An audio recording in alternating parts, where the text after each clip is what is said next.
சின்ன திரையாக இருந்தாலும் சரி, வெள்ளித்திரையாக இருந்தாலும் சரி, நிறைய இடங்களில் வந்து பார்த்தோன்னா நம்மளை சிரிக்க வைக்கக்கூடிய பெண் கலைஞர்கள் ரொம்பவே கம்மியாக தான் இருக்காங்கன்னு சொல்லலாம். ஆச்சி மனோரமா அவர்களுக்கு அப்புறமாக ஒரு சில நடிகர்கள் நடிகைகள் வருவாங்க அப்படின்னு எதிர்பார்த்தாங்க. ஆனால் அவங்களால எல்லாம் அந்த இடத்த பிடிக்க முடியல அப்படின்னு தான் சொல்லணும். இந்த சூழலில் இப்போ என்ன இருக்குது அப்படின்னு வந்து பார்க்கும் பொழுது, மிகப்பெரிய அளவில் தமிழ் சினிமாவில் இப்போ காமெடி கதாபாத்திரத்துக்காக அடி எடுத்து வச்சுருக்கக்கூடியவங்க தான் யார் அப்படின்னா தீபா. இந்த நிலையில் இவங்க ஒரு பிரபல தொலைக்காட்சியில் வந்து பார்த்திங்கன்னா முதல்ல வந்து காமெடி நிகழ்ச்சிக்காக கலந்துக்கிட்டாங்க. தொடர்ந்து அவங்க நிறைய வந்து பார்த்திங்கன்னா படங்களில் அடுத்தடுத்து நடிக்கிறதுக்கான வாய்ப்புகளை பெற்றாங்க. சில இடங்களில் இவங்க நடனம் ஆடுறதை பார்த்துட்டு ரொம்பவே வந்து பார்த்திங்கன்னா ஷாக்காகி இருக்கவங்களும் இருக்காங்க. இந்த சூழலில் இவங்களுடைய வாழ்க்கையில் மிகப்பெரிய அளவில் சில விஷயங்கள் நடந்திருக்கான். அதை வந்து ஷேர் பண்ணி யாரும் ஏமாந்துடாதீங்க அப்படின்னு சில விஷயங்களை சொல்லியிருக்காங்க நடிகை தீபா. இவங்க டாக்டர், தலைவன், தலைவி அப்படின்னு பல படங்களில் முக்கிய கதாபாத்திரங்களில் நடிச்சிருக்காங்க. இந்த சூழலில் என்ன இருக்குது அப்படின்னா, நடிகை தீபா அவர்கள் ஒரு முறை நடிக்கணும் அப்படின்னு சொல்லி ஆசைப்பட்டப்போ, அப்பாஸ் கூட நீங்கள் வந்து நடிக்க போகிறீங்க அப்படின்னு சொல்லிட்டு 9 லட்சம் வந்து பார்த்திங்கன்னா அவங்ககிட்ட வந்து பைசா கேட்டாங்களாம்.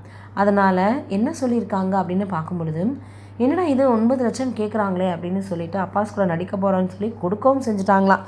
அதுக்கப்புறமாக வந்து பார்த்தோன்னா 9 லட்சம் கொடுத்ததுக்கப்புறம் தான் இவங்க ஏமாந்துருக்காங்க அப்படின்றது தெரிய வந்திருக்கு. அதற்கப்புறமாக இவங்க அந்த படத்தில் நடிக்கவே இல்லையா. இந்த விஷயத்தை தன்னை சுற்றி இருக்கக்கூடிய எல்லோருக்கிட்டையுமே பேசி நீங்களும் யாரும் இது போல் ஏமாந்துடாதீங்க அப்படின்னு வந்து சொல்லியிருந்தாங்களாம் தீபா அவர்கள்.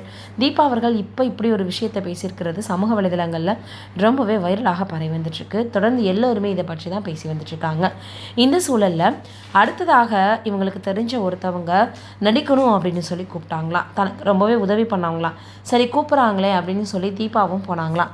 ஆனால் அங்கே போனதுக்கப்புறம் நடிக்கணும்னா காசு கொடுக்கணும் அப்படின்னு சொன்னாங்களாம். அப்போது நம்மக்கிட்ட இவ்வளோ நாட்கள் நல்லா பழகுனவங்களே இப்படி கேட்குறாங்களே அப்படின்னு ரொம்பவே வேதனையாக இருந்ததான் தீபா அவர்களுக்கு. இதையுமே அவங்களுக்கு தெரிந்தவர்கள் எல்லாருக்கிட்டையுமே சொல்லியிருக்காங்க. அதே போல் அங்கே நடிக்க வரவங்க எல்லாருக்கிட்டையுமே வேண்டாம், என்ன மாதிரி நீங்களும் ஏமாந்துடாதீங்க அப்படின்னு சொல்லி எல்லாருக்குமே எடுத்து சொன்னாங்களாம். ஸோ நடிக்கணும் அப்படின்னு வந்துட்டாலே பல பிரச்சனைகள் வரும் அப்படின்றதுல எந்த விதமான சந்தேகமும் கிடையாது. ஆனால் பணம் வந்து நீங்கள் கொடுக்கணும், அப்போ தான் நடிக்க முடியும் அப்படின்னு இப்போ இருக்கக்கூடிய காலகட்டங்களில் நிறைய விஷயங்கள் சினிமா துறையில் நடக்குது அப்படின்னு தீபா அவர்கள் யதார்த்தமாக சொல்லியிருக்கக்கூடியது சமூக வலைதளங்களில் ரொம்ப வெள்ளாக பரவி வந்துட்டுருக்கு. இப்படிலாம் கூட நடக்குமா அப்படின்னு எல்லோருக்குமே மிகப்பெரிய அளவில் சந்தேகமும் எழுந்திருக்கு அப்படின்னு சொல்லலாம். நடிகை தீபா மட்டும் இல்லை, நிறைய பேர் இதே போல் தான் சொல்லி வந்துட்டுருக்காங்க. ஏன்னா நாங்கள் நடிக்கிறதுக்காக வாய்ப்புகள் கேட்கும் பொழுது மிஸ்யூஸ் பண்ணிட்டாங்க இவங்க வந்து என்னை வந்து பார்த்திங்கன்னா தேவையில்லாத வார்த்தைகளால் பேசிட்டாங்கன்னு மீட்டூலேருந்து நிறைய விஷயங்கள் நம்ம தொடர்ந்து பார்த்து வந்துக்கிட்டே தான் இருக்கோம்.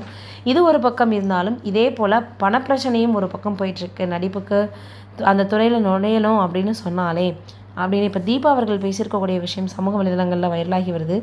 நீங்கள் என்ன நினைக்கிறீங்கன்றதை கமெண்ட்டில் சொல்லுங்கள்.